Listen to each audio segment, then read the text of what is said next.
Hello friends, welcome to Mal vlogs cause and project. இன்றைக்கி நம்ம எதை பற்றி பார்க்க போகிறோன்னா சார்ஜர் போர்ட் பற்றி தான் பார்க்க போகிறோம். இதோட இன்னொரு பேர் என்னென்னா TP4056. இதை பற்றி நம்ம விவரங்கள் பார்க்கலாம். இதில் 3 SMD ஐசிஸ் யூஸ் பண்ணியிருக்காங்க. அப்புறம் இது எல்ஜி பின்னுலேயும் டைப் சிலேயும் அவைலபிளாக இருக்குது. Type C and type B LG பின்னு சொல்லுவாங்க.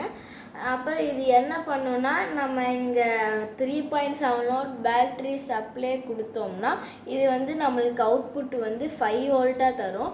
அதே 3.7 பேட்ரி 2 கொடுத்தாலும் அவுட்புட் 5 வோல்ட்டாக தான் வரும். அப்புறம் இது நம்ம ப்ராஜெக்ட்டுக்கு நிறையா யூஸ் பண்ணிக்கலாம். அப்புறம் பவர் பேக்குக்கு யூஸ் பண்ணிக்கலாம், நிறைய இதுக்கு யூஸ் பண்ணிக்கலாம். அப்புறம் இதில் என்னென்னா, நான் மேலே ஃபோட்டோ கொடுத்துருப்பேன், அதை பார்த்துக்கோங்க. இங்கே R1ன்னு குட்டியாக இருக்கும்.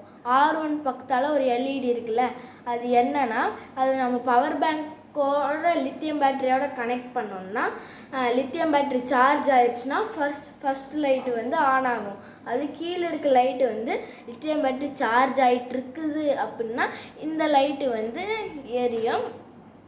அப்புறம் நல்லா பார்த்துக்கோங்க இதை.